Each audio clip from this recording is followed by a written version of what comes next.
Assalamualaikum warahmatullahi wabarakatuh.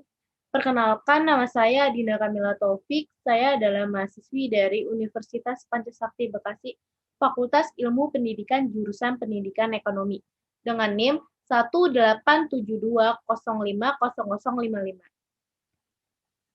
Nah, dalam video kali ini, untuk memenuhi salah satu tugas mata kuliah Ekonomi Koperasi dan UMKM dengan dosen pengampu Ibu Eka Putri, SPD, MPDE, di sini saya akan menjelaskan materi pembelajaran topik 10, yang dimana kita akan membahas tentang keberhasilan wirausaha koperasi.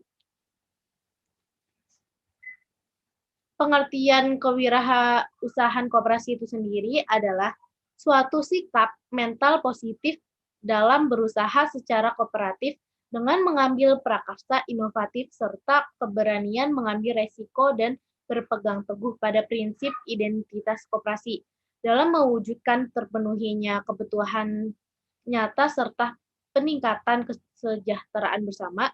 Dari definisi tersebut, maka dapat kita kemukakan bahwa kewirausahaan koperasi merupakan sikap mental positif dalam berusaha secara komparatif. Nah, esensi kewirausahaan yaitu tanggapan yang positif terhadap peluang memperoleh keuntungan untuk diri sendiri dan atau pelayanan yang lebih baik pada pelanggan dan masyarakat. Cara yang etis dan produktif diperlukan untuk mencapai tujuan serta sikap mental untuk merealisasikan tanggapan yang positif tersebut. Itu ada ciri-ciri kewirausahaan koperasi. Yang pertama, inovatif dan kreatif. Yang kedua, berorientasi pada tugas yang didorong untuk berprestasi. Berorientasi pada keuntungan, tekun, tabah, dan juga mempunyai tekad kerja keras. Yang ketiga, memiliki kemampuan dalam mengambil risiko dan mengambil keputusan secara tepat dan cermat. Yang keempat, memiliki jiwa kepemimpinan, suka bergaul, dan bersedia menerima saran dan juga kritik. Selanjutnya itu ada competitive advantage. Michelle Porter pada tahun 1985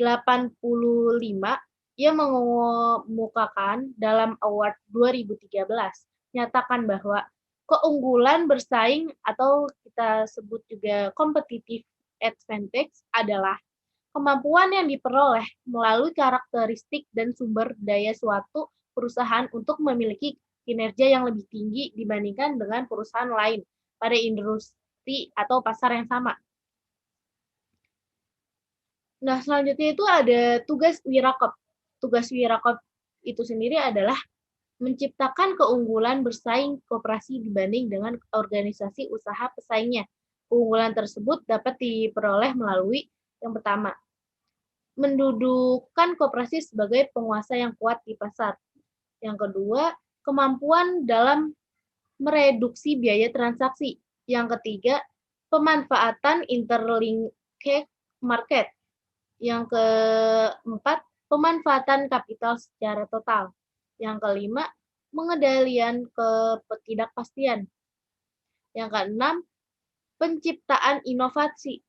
Yang ketujuh, pembangunan manfaat partisipasi. Selanjutnya itu ada jiwa dan semangat wirausaha koperasi.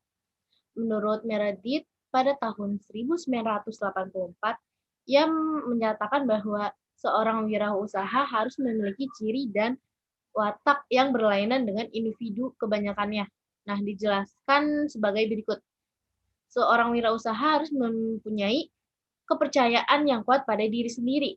Yang kedua, berorientasi pada tugas dan hasil yang didorong oleh kebutuhan untuk berprestasi, berorientasi pada keuntungan, mempunyai ketekunan dan ketabahan, tekad kerja keras, dan energi inisiatif. Nah, yang ketiga, seorang wirausaha juga harus mempunyai kemampuan dalam mengambil resiko dan mengambil keputusan secara cepat dan juga cermat. Yang keempat itu, seorang wirausaha mempunyai jiwa kepemimpinan, suka bergaul, suka menanggapi saran, dan juga dapat menerima kritikannya. Yang kelima, seorang wirausaha harus berjiwa inovatif dan juga kreatif Dan yang terakhir itu, seorang wirausaha berorientasi ke masa depan. Nah, selanjutnya prinsip-prinsip inovasi. Sebelum itu kita harus mengetahui juga tugas wirausaha koperasi yang utama itu apa. Nah, tugas wirausaha koperasi yang utama adalah menciptakan inovasi-inovasi yang baru yang menguntungkannya, agar ia berhasil melaksanakan misinya. Nah, ada beberapa prinsip yang perlu kita perhatikan untuk menjadi wirausaha yang seperti dikemukakan oleh Peter F. Drucker pada tahun 1988, yaitu sebagai berikut. Yang pertama, inovasi harus mempunyai tujuan dan sistematis yang dimulai dengan menganalisis peluang. Yang kedua, inovasi harus bersifat konseptual dan perfektual.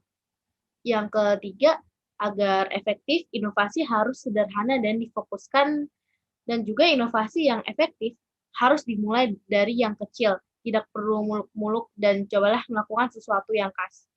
Nah, selanjutnya yang keempat itu ada inovasi yang berhasil harus mengarah pada kepemimpinan.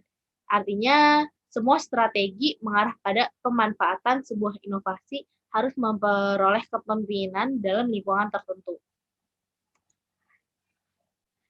Cukup sekian penjelasan materi dari saya. Mohon maaf jika ada penjelasan yang kurang dimengerti. Saya mengucapkan terima kasih. Wassalamualaikum warahmatullahi wabarakatuh.